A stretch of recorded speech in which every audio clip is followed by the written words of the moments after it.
The BS Report is a free-flowing conversation that occasionally touches on mature subjects. First of all, This is the BS Report with Bill Simmons. it might be cool, I don't know. And if it's not, I don't care. The BS Report with Bill Simmons. Bill Simmons works for ESPN. He's also named the sports guy, and he writes a comical sports column. He must be a popular dude. The BS Report. It's got a real dirty sound, like a rusty steak knife cutting through a well-aged steak. Now. Here's Bill Simmons. Welcome to the BS Report. We had the czar, Mike Fratello, on Wednesday. And now the czar of reality TV is on the Subway Fresh Tech hotline, our own Dave Jacoby. It's been a while. What's happening? Back-to-back czars, huh? It's a czar fest. Shark Week and Czar Week? It's a menage a czar. So, last week on Grantland.com, you wrote a piece about reality TV. A little bit.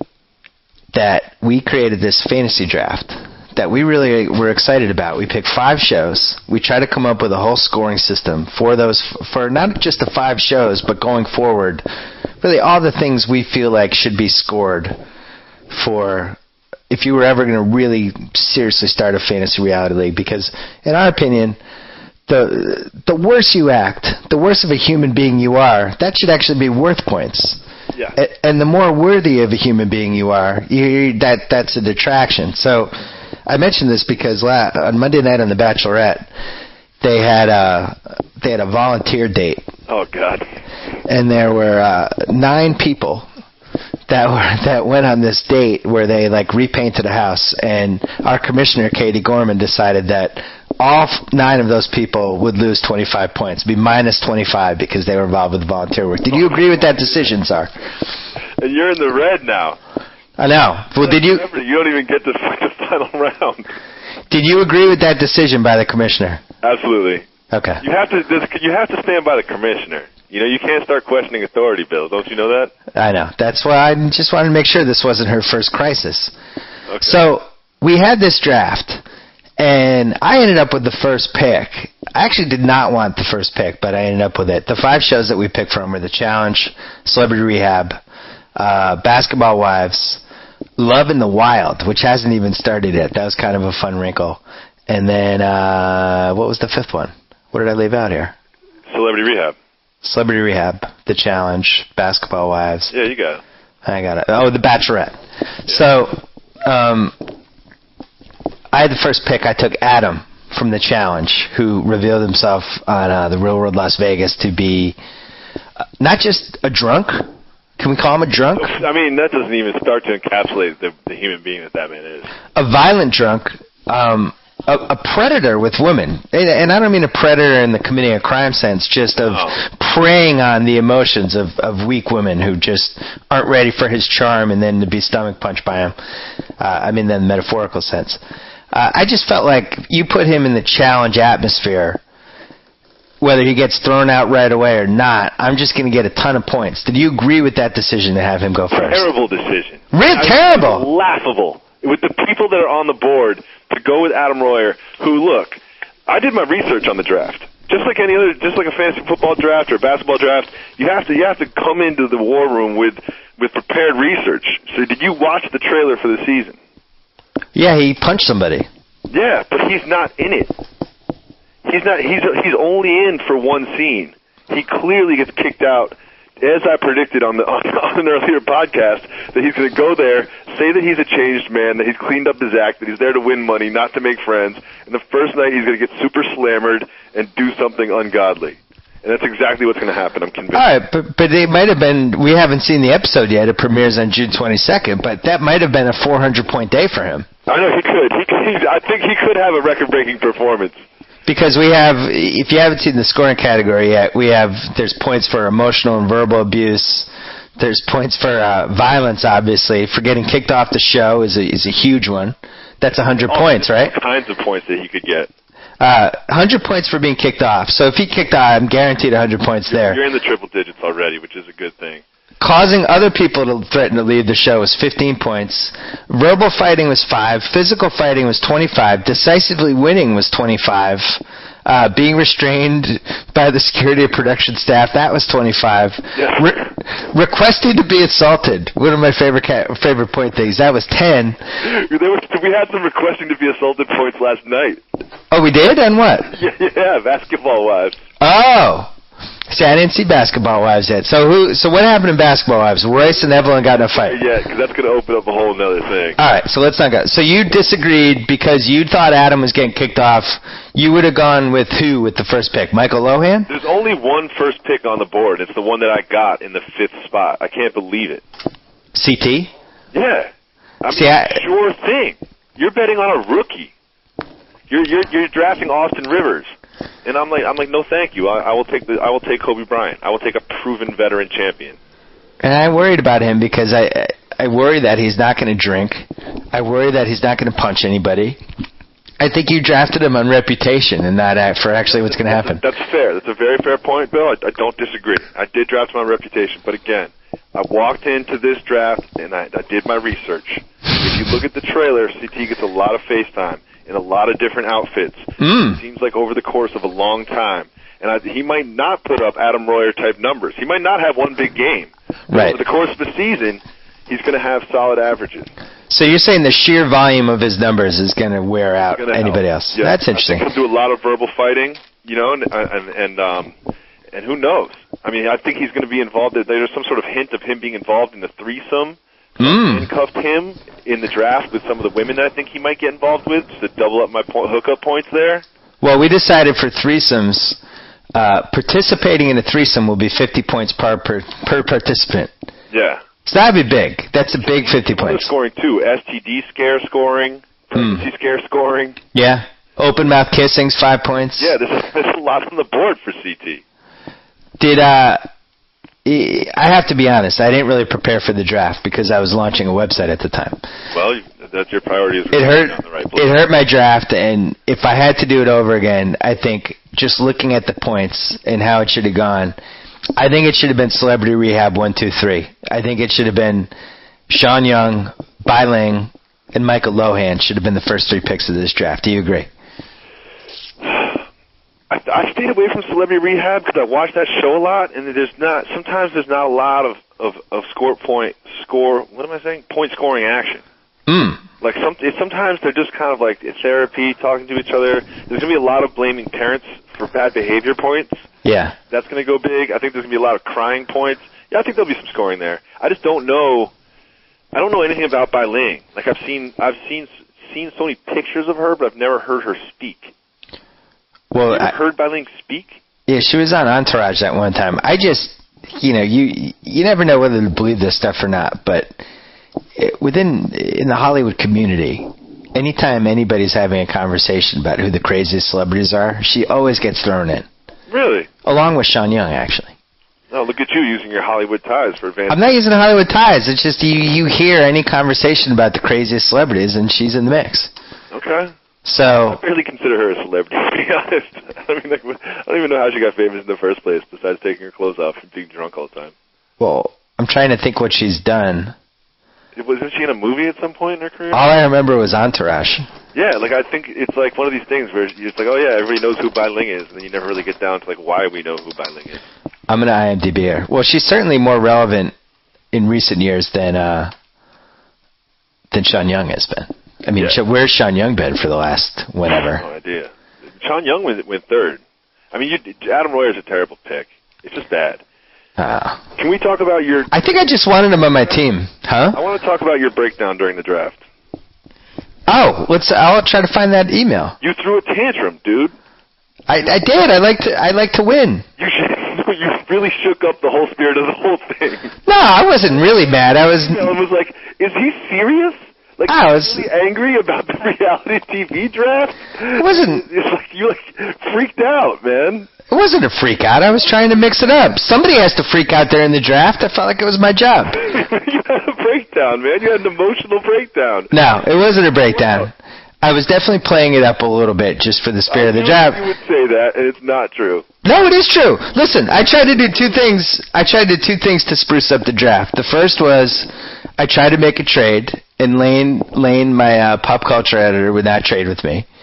And then the second thing was I felt like somebody had to throw a tantrum at some point, and that's what I did, and I have no regrets. I knew you would say that, and I'm not buying it for 1 second. I think you're a competitive weirdo, and you freaked out. Listen. That's what I think. All I know is Connor, who somehow ended up getting Evelyn from Basketball Wives in round 6. Yeah. And then get Sugar in round 10 because it wasn't on the initial list of who was in the draft. I just thought that was unfair if we're doing this for money. I know. Thanks for backing me up. It is unfair. We are doing it for money, but them's the breaks. He didn't do anything malicious. You know, it's not like there wasn't like premeditated. Yeah, but this is now you're talking about a history of just interactions with Connor, who's always ends up being sneaky with this stuff. He's just sneaky. Smart fella. Sneaky. He can pool, like he's always the guy who he doesn't do well in darts when it's $10 a game, but when it's $25 a game, all of a sudden he's throwing bullseyes. He's up to stuff. I called him out. I'm not going to put up with that. You've been there. You know what he's like. Yeah, smart fella. Smart fella. He's an angler. Evelyn. Can we talk about the Evelyn and Royce scoring exchange from the Basketball Wives last night? Yeah, let's talk about that. I'm going to find the email while you talk about it, so why don't you break it down for us? They did this on Basketball Wives last night. Basketball Wives is basically, at this point, it's like a scripted show. You know, it's like the Kardashians or like The Simple Life. Like, it's like every single thing is completely scripted. Well, it's like Bad Girls Club, but a little bit more palatable. I enjoy Bad Girls Club. Even Bad Girls Club is less like structured. Like they like every single thing they do is a shoot and like time and like a call time for like talent. Like it's like a film shoot. But these women really don't like each other. And there's at one point there's a scoring exchange between Evelyn, who's Ocho Cinco's fiance, and Royce, who may or may not once been involved with Dwight Howard.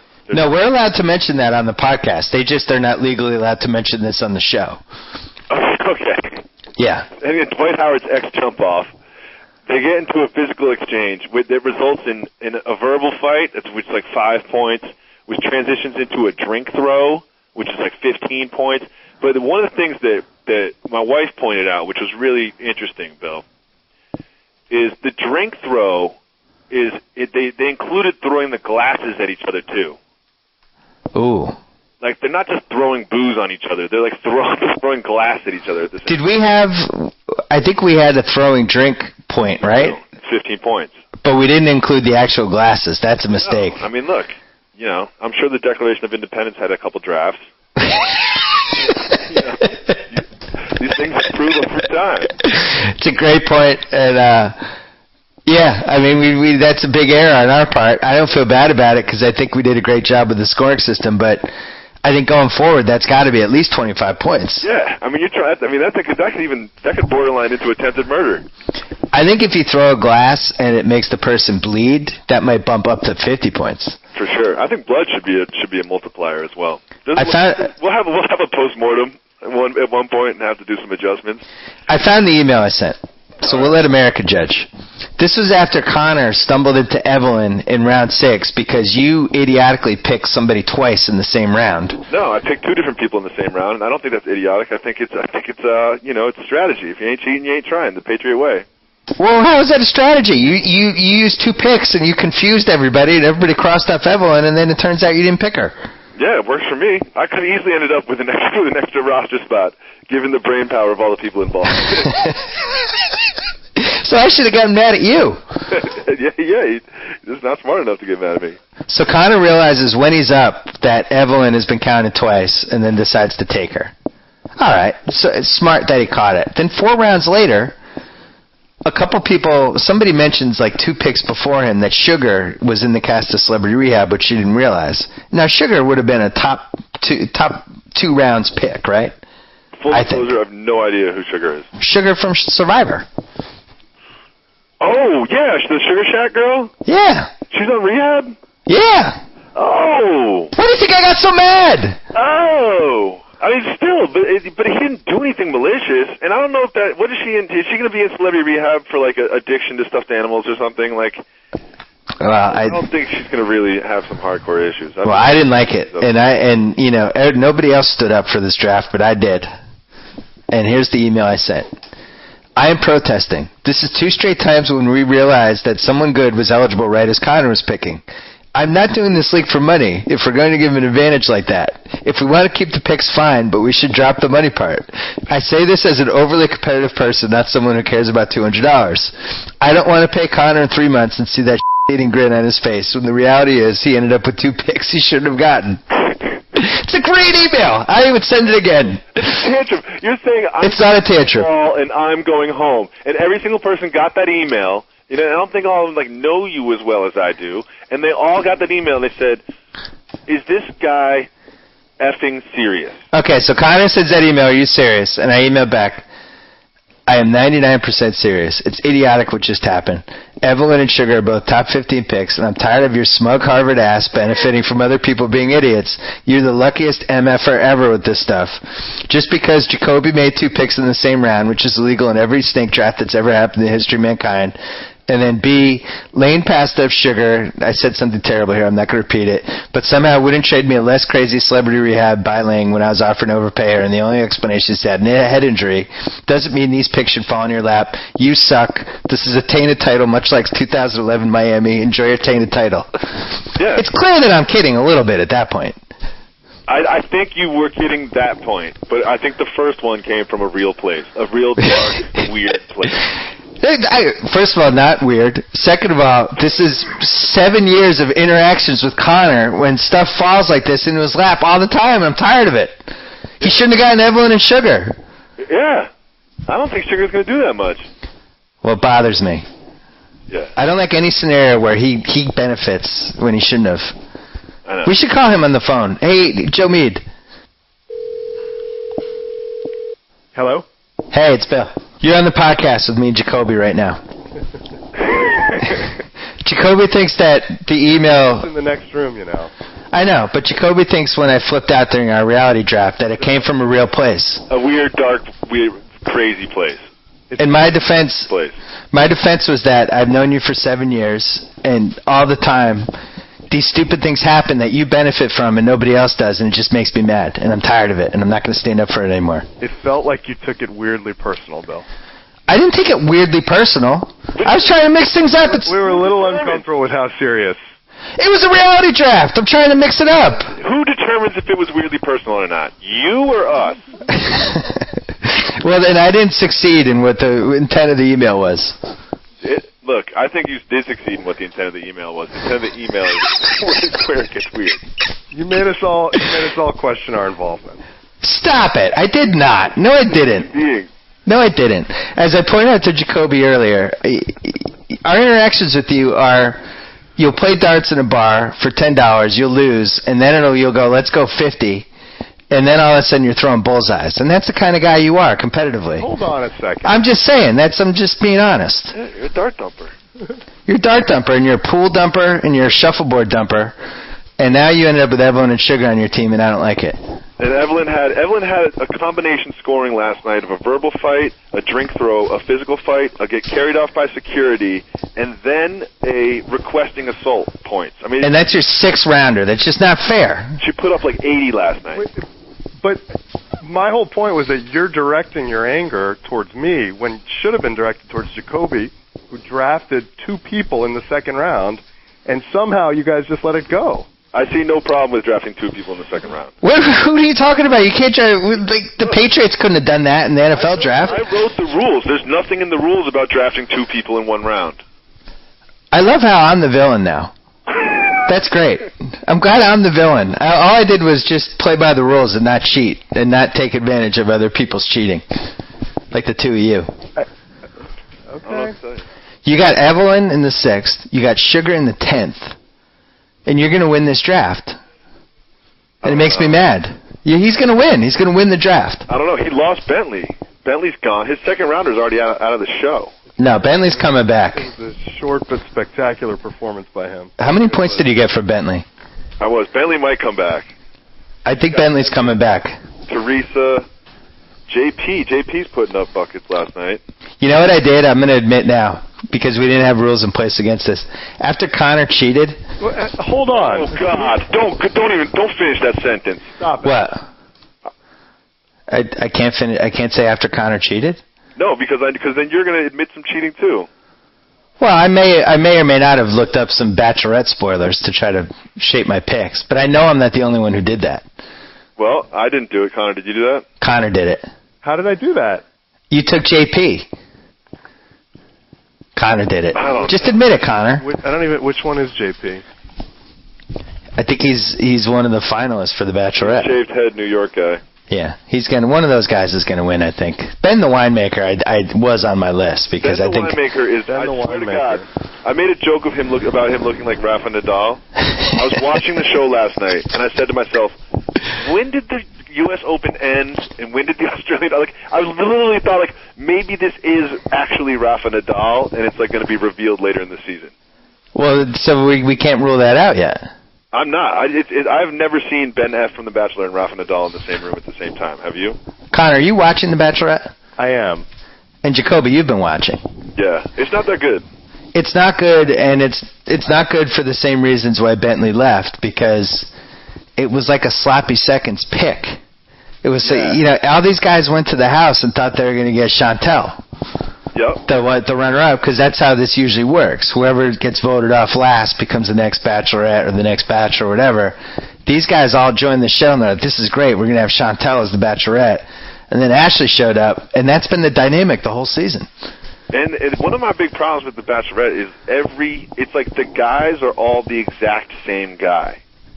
What do you mean? I can't tell one apart from the other. They all have the exact same weird little like gel in the front, like open hatchback hairstyle thing going on. Like they have a diversity issue that I don't want to get into, but it's pretty prevalent. And I just can't tell one guy from the other.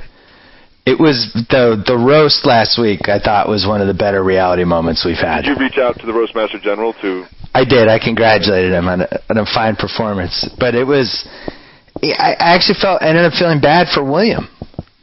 Because William was the only guy who... Like you went that far, either. Well, he's the only one who understood what a roast was. You make fun of the person who's getting roasted. So it's like, all right, what am I going to make fun of with this Ashley girl? Well, she obviously wasn't the first choice for the show. And she's, maybe has some physical assets I can make fun of. And he went for both.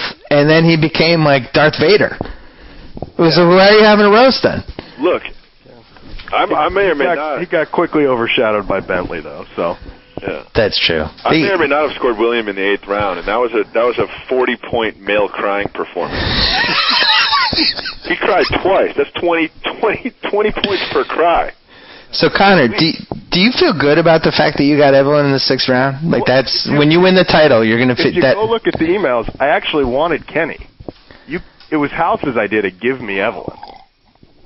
So I should blame House? You should blame House. I would still take Kenny. That's who I drafted. Do I get Evelyn's points if I trade you Kenny? Do I get retro points? I don't know how trades work. Well, I'm upset. Here's my big regret with the draft. I'm the only one who really tried to go all out and try to trade and get mad at the other owners and all that, and nobody was with me. I felt like I was like John Belushi in Animal House, running out of the house, and nobody came with me, including you, Czar. Yeah, do what you did. You ran out of the house into a burning building. Of course no one's going with you. You're in Crazy Town. I'm not going with you. It's a weird place. We're playing for $200 a team. First of all, I won the fantasy basketball league, and you haven't even talked to me about payment. That was like 3 months. Well, I do have to get going, but that's a whole other conversation. But I'm looking at Connor's team, and it just looks like a juggernaut, especially if Bentley comes back. Connor's got Michael Lohan, Bentley. Which I got mocked for that pick. That was a good pick. No, he's versatile. He could do anything. He could assault somebody. He could he's an entrepreneur. He could hit on the host. He's going to plug all sorts of things. That was the point there. That was like a Bryce Harper. Kissing Dr. Drew is on the table. You got Evan from the challenge, who's going to last for a while. You took some Love in the Wild pick. I don't know. JP's going to be around in the Bachelorette. Evelyn in round 6. Steal. Tyler in round 7, who's going to be teamed up with Johnny Bananas. Yeah. Love in the Wild pick, challenge, and then Sugar in round 10. Over Cara Maria. Czar, I don't see how anybody beats Connor's team.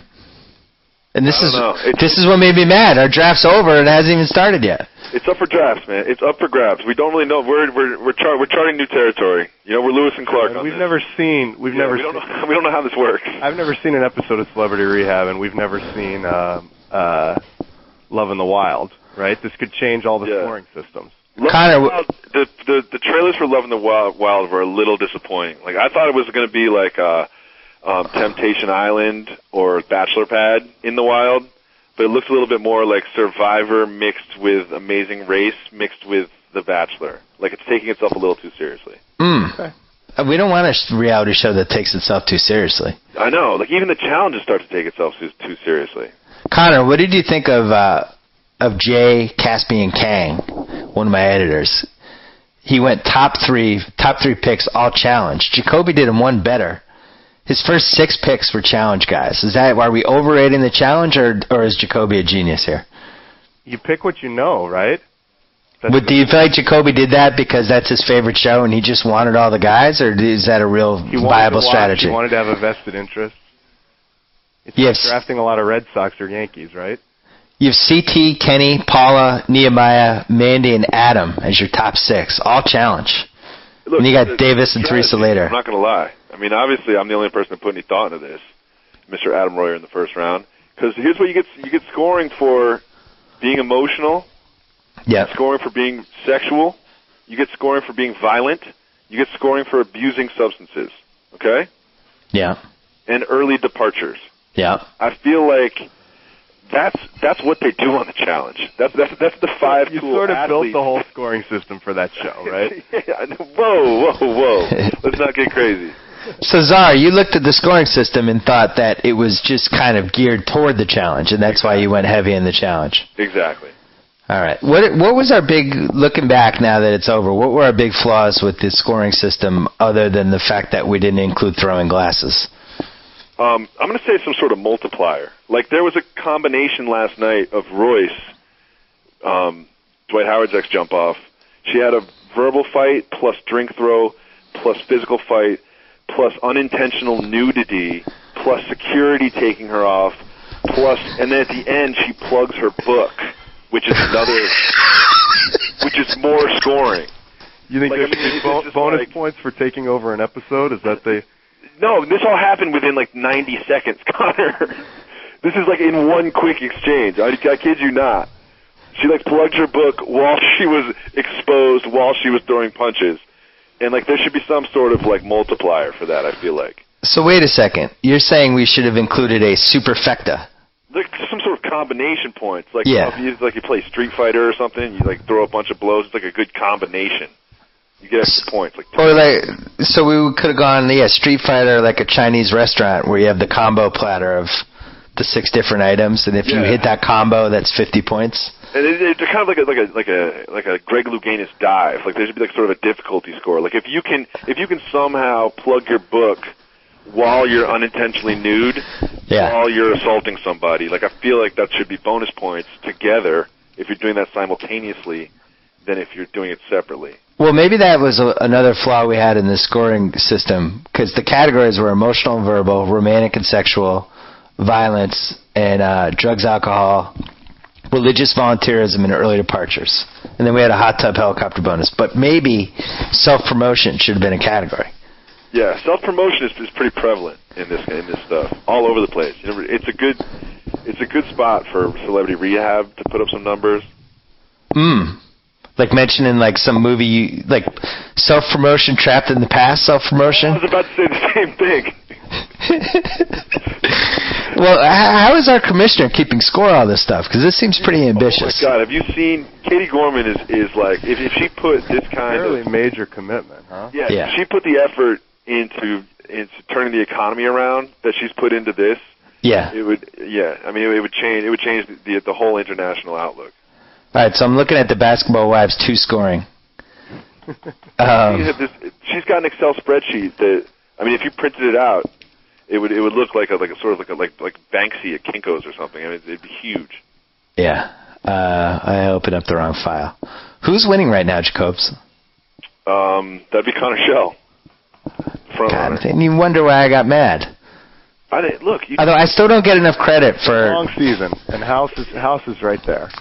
I thought out of anybody, Jacoby would like the spirit of trying to mix things up during the draft. I thought you would like that the most. I do like the spirit of mixing things up during the draft. All right. Well, I'm never going to do it again. I don't like the spirit of you acting weird and freaking me out. I wasn't acting weird. I was just trying to mix it up.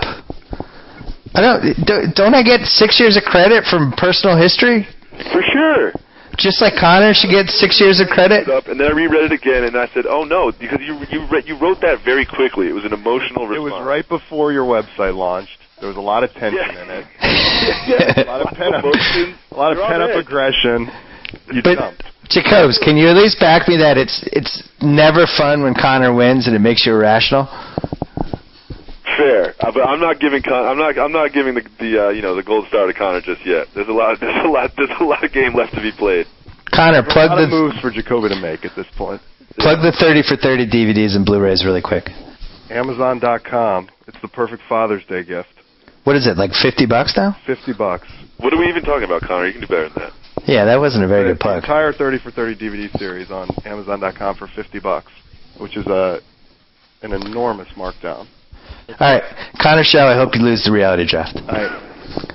See ya. Thanks for having me, Bill. You're welcome. Jacobs, let's wrap up a season of the real world that, had we had the scoring system in place, I think would have been like a Bonds 73 homer type of season. Oh, for sure. I thoroughly enjoyed this season. It had everything. Yeah. It affected the scoring system because we just took things we watched on the show and made that into the scoring system. Yeah, I don't think we're going to have revealed a gay porn pass in the future, but it deserves to be there just as a tribute to our friend Zito. Yeah, we had it revealed porn pass just to open the door that it could go either way. I thought that was a smart move by us. Yeah, the STD scare, the pregnancy scare. I mean, it really just put its own personal stamp on this. Had a couple good fights. Adam got in a fight with a wall. Adam got into a fight with a picture. I think he lost. I think he beat the wall, and I think he lost to the picture in a decision. The picture beat him, yeah. I don't even know if it was a decision. It might have been a TKO. Really? I don't remember that well. I come out of that season like this. I think Leroy is one of my favorite characters in the history of the show. I thoroughly enjoyed him. I thought he came from like a really pure, honest place, and then yet he had that same kind of loathsome side where he didn't stick by the girl when she went to the clinic. I liked everything he brought to the table. I felt like he had the right amount of revulsion toward Adam, and then toward Zito later. Like they were the right reasons for why he had that. You know what I mean? Totally co-signed. Yeah. He handled the Zito thing. He wasn't upset about the porn past. He was upset about the hypocrisy, which is what I took away from it too. Yeah, because Zito. If you want to do porn in your past, like whatever, that's your life, man. Go ahead, but don't act, a certain way towards. Yeah, don't be homophobic and then lifestyle. Yeah. And then have it in your past.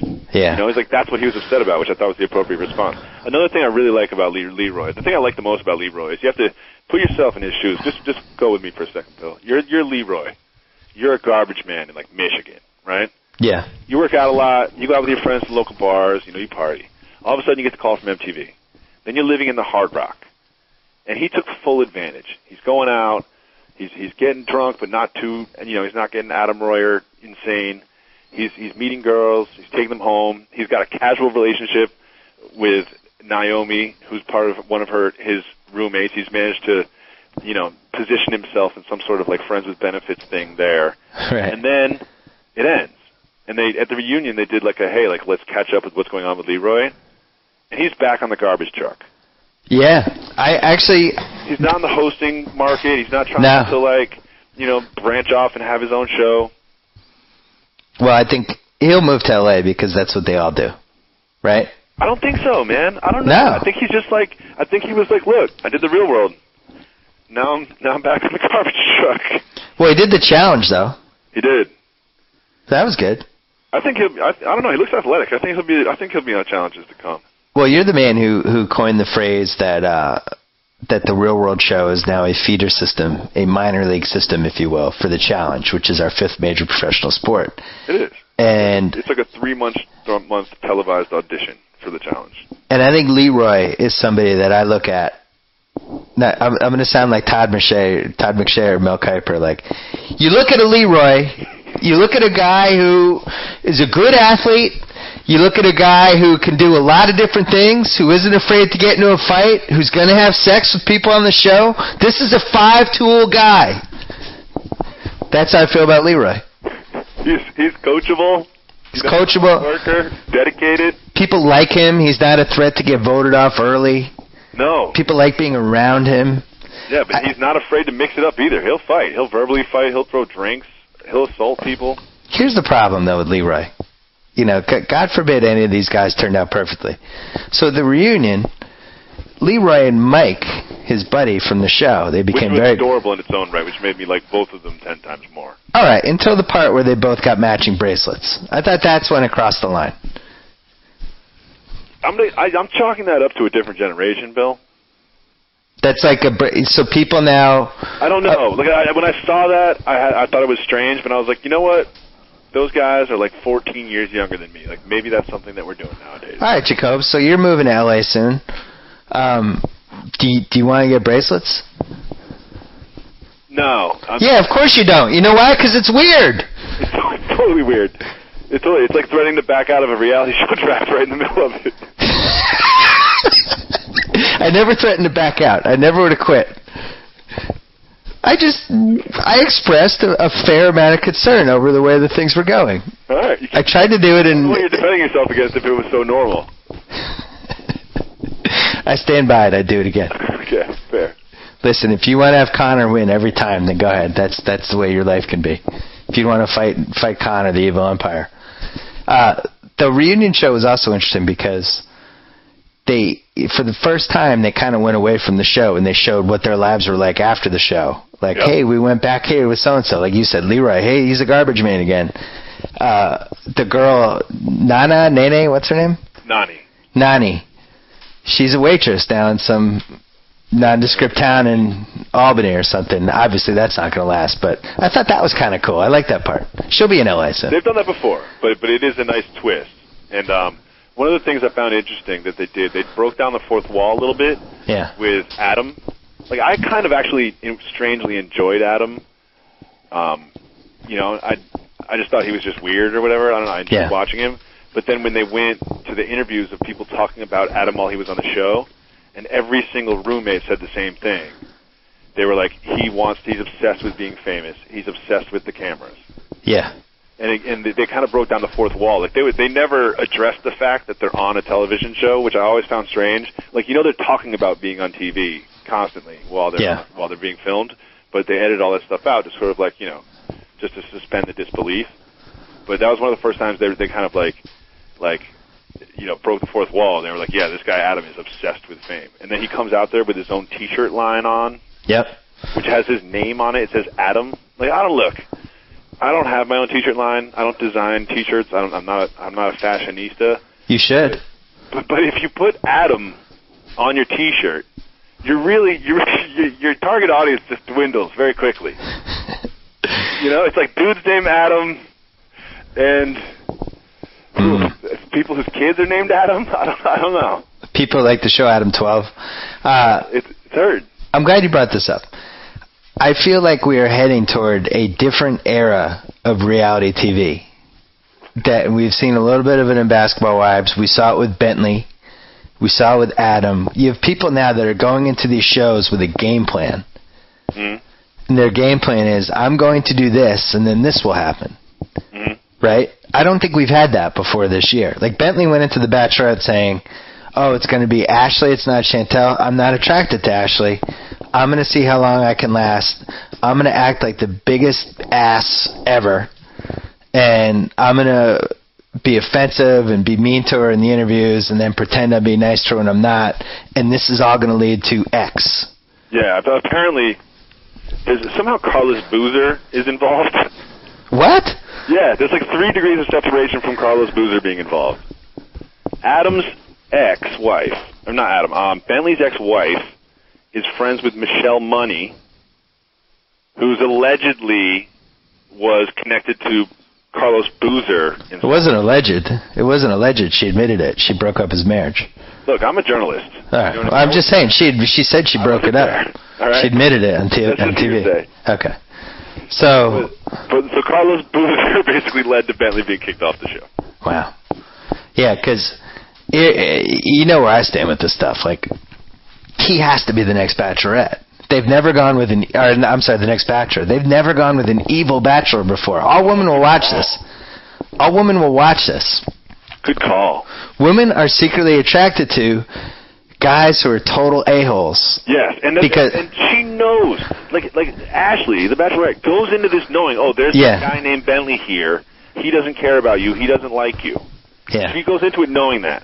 Now, a rational human being would do what, Bill?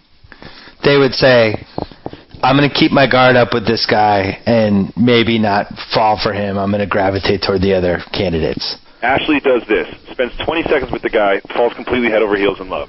Yeah. Knowing that he's not interested in her. It just goes to show you the following things. If you have great hair, if you have a nice, great, strong chin, and you're an a-hole, the world is your oyster.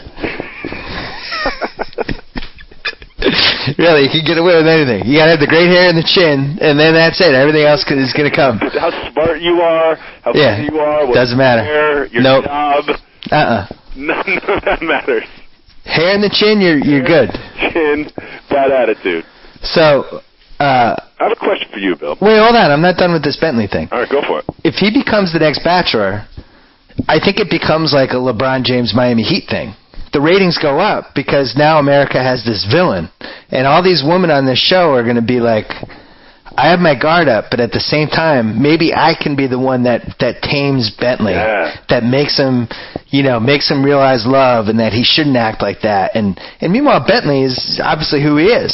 So this is great. This is like the first reality show where the guy would actually be roping in these women who knew they were being roped in, but yet still were holding on to that hope that they could fundamentally change who he was when they couldn't. It's a great show. Everything about it. And I can see the Bachelorettes, like that group of 25 women, like when they go off in their own little quarters, they'll both be saying like what a jerky is to each other, but still loving him. If they get him alone. Yeah. They'll just be saying, what everybody else said about him and how they're really into him. Yeah, because you remember, like in college and in your 20s, like. There are always those guys that they aren't nice guys, but women like them. And then the other nice guys would be like, what is it about those guys that the women like? And because they want to save the person from being a bad guy. Yeah, and also they may or may not happen to have a very strong chin. And great hair. Strong chin. So you're on board with Bentley? Yeah. I'm way on board with Bentley being the Bachelor. I mean, have they done this, Bill? I haven't seen every season of this show. Have they ever done like a dual Bachelorette thing where they kind of compete with each other? Having two at the same time? Yeah. I don't remember that. I think that'd be a nice wrinkle. Well, here's a question I have for you. I don't enjoy when there's 25 dudes and one woman. I don't either. I think the guys don't interfight enough. There's not enough conflict there, like amongst the dudes. You just described why I don't watch The Bachelorette. I saw the roast one just because my wife told me to watch it. Yeah. She was just like, watch the roast part. And then she was like, and then fast forward to the Bentley part. But I haven't been watching this season. Here's a question for you. I was thinking this, and I haven't asked my wife yet, I enjoy when there's 25 women and one guy. A, because I like looking at women. That's no secret. B, because I like the interplay between the women is much more dynamic than between, like, bros. Yep. And I'm curious if women feel the same way. I think the Bachelor ratings are higher than the Bachelorette ratings. But what's interesting is how they choose the Bachelorettes. They never make them somebody who's that attractive. It always has to be somebody who's relatable. Like, I'm not sure. Yeah. I'm trying to think of an example. Like, what happens is the women, I feel like, this is all speculation, I'm not a woman, nor have I ever been, but maybe one night. The women watch and they say, I am Ashley, the dancing dentist. Yeah. They kind of watch it through that filter. Yeah. Who would I keep? Who wouldn't I keep? What would I do? Which guy do I like? Right. And like me as a guy, I'm not particularly interested in winning the heart of Ashley, the dancing dentist. And I'm not interested in watching these guys compete for love. And they seem to be actually like legitimately trying to fall in love, which I find completely absurd. They actually state these intentions with no sort of like tongue in cheek at all. I watched the first episode because I really enjoy the first one when they meet her, and my wife is really funny and she makes funny jokes and just Why do you keep putting these caveats on it? You've seen 66% of the shows. You're like, yeah, I don't watch that show. I like watching it. My wife makes me laugh during the show. I enjoy her. It's a fun show to watch with you guys, kinda. Then now you just made me forget what I was going to say. My bad. I remember. So they're coming in, and Ashley's sitting there, and she's pretty, but for a show like this, she's not pretty enough. Let's be honest. I don't feel like I'm being mean by saying that, right? Like, she's cute. No. I think there's a level missing with her. Like, they've never had a bachelorette who I feel like was anybody could feel like they could get her. I would be more engaged if it was an extremely aspirational type of bachelorette. Chantal from the last Bachelor season would have been the best one. I would watch every minute of Chantal. That's more your opinion than an objective fact.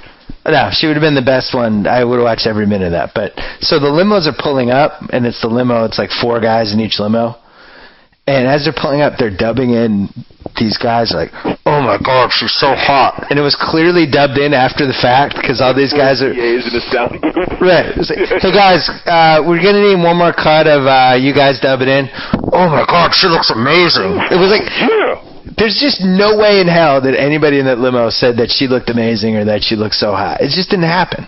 And she changed her hair color too, so I bet it was more like, "Who is that?" No, you want to know what happened in the limo? Here's what happened. "Oh my God, that's not Chantal. Who is that?" Was that Emily? I thought Emily was going to be here. Was that girl? Was she in the last season? Did she get voted off? She's the crying dentist, right? Damn it! Why isn't it Chantal? God, I could use some dental work. That's what happened in the limo, and they had to dub it over. And I will argue that one to my grave. I think that's a very fair point. But this has been the episodes and the pieces that I've seen. It's been interesting because her self-esteem was destroyed by the roast. And by the Bentley thing. Yeah, she's not exactly the most emotionally stable person. No. You know what I mean? Like, to begin with. And in every episode, hasn't she danced in every episode? They've had to work in her dancing. This is her way to be, that's kind of her gimmick. I don't know how many weeks in a row they could do that. Yeah. And it's just, I don't know. It's a tough watch. Challenge quick. Unless you think we need our own challenge preview. They took the idea from the mailbag a year ago, from whatever reader that was, the Memorial Day mailbag. It's going to be the rivals. When you actually see the teams... Well, just briefly explain what the idea was, the genesis. The idea was some reader sent in and said, "Here, I have the best idea ever for a challenge season. What if you took the people that didn't like each other and made them teams?" And then they competed for money, but the catch was that the partners hated each other's guts. And then I wrote a whole thing about it. I thought it was great. Then I went to you, and that you didn't think of. And you wrote a whole thing in that mailbag about why this was an awesome idea. And now they're doing it, which I'm delighted about. I think it's is easily a top 10 career achievement for both of us. Yeah. Looking at the pairings, it's hard not to get really excited about this show. Like CT and Adam, they're like Iran and Iraq. And they're going to be going head-to-head on that same team. And then does the glorious TJ come back? Oh, yeah. That's going to be a great through story. Maybe not. You know what? We should do a challenge pod next week and have T, John. I think that's how this goes. I would love to. Yeah, let's do that next week. So we'll save the challenge talk. And then, so we have Celebrity Rehab coming up. Yeah, there's a lot launching. It's going to get a lot better soon. You know what I mean? I think The Bachelorette and Basketball Wives are like the toughest 2 watches of the 5 shows that we selected. Oh, I don't know about Basketball Wives. I kind of enjoy Basketball Wives. I enjoy Basketball Wives mainly because of I always think about the dudes that they're associated with. I'm on Eric Williams. Where's he been this season? They need him back. Oh, they're getting divorced. He's off. I know, but I need him on the show though. Man gotta do. Man gotta do what man gotta do. Some more Eric Williams parenting tips later in the season. They brought in Speedy Claxton's wife, which I thought was funny. Yeah. Scraping the bottom of the barrel for that one. Like, really? It took me a second. I was like, I know I've heard of Speedy Claxton. Speedy Claxton. Wait a second. I've heard of him. Was he the Rockets? Yeah. Yeah, that was... You would have thought they would at least be able to get, like, Chris Webber's ex-girlfriend or... Some, Latrell Sprewell's ex-wife, something. I think it's crazy to assume that there are basketball players that have left a trail of women. Yeah. You know what I mean? Like, I can't imagine that, like, the potential pool from which they can pick has got to be over at least 10,000 human beings. Right. Well, I blame Shaq's wife. Yeah, you have to be loosely associated romantically with a basketball player at some point in your life. The one good thing about Speedy Claxton's wife is that it's an actual wife, unlike anybody else in the show. Yeah, I mean, she's the only actual basketball wife at this point. It's nice to see a real marriage. Yeah, except I haven't seen Speedy yet. No, they showed him. They were bowling together at some point. Oh. But I have to admit, I haven't seen every minute, but I did see a part with Tammy and Speedy Claxton's wife, and they had some sort of powwow, and at some point Speedy Claxton's wife brought her hand up, and Tammy said, "Don't you give me the hand." No, she said, you don't know this about me yet. Oh, yeah. I like that open. You don't know this about me yet, but I do not put up with the hand. No. That was great. I'm going to give you the hand when you move to L.A. We do it once a week. So you're going to write recaps on Grantland.com about our reality draft. Yeah. All right. And I think maybe we need to do an oral history about my email tirade. I think that you're trying to downplay it. I think to a man, every single person in that draft associated with it read it and it was just taken aback a bit. Like, you know what? This guy. I learned a valuable lesson. I just apparently don't know who my friends are. Yeah.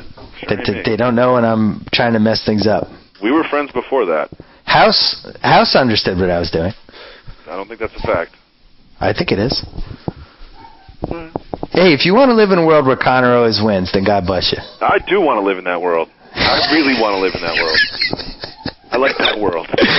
Dave Jacoby, we will look for you on Grantland.com, and let's do this again next week with TJ. Look forward to it, brother. All right, bye. So I get to sign off. Whoa! Thank you for downloading the BS Report with Bill Simmons. Too much fun. Check out more podcasts at the iTunes Music Store or at Pod Center at ESPNradio.com. Peace out.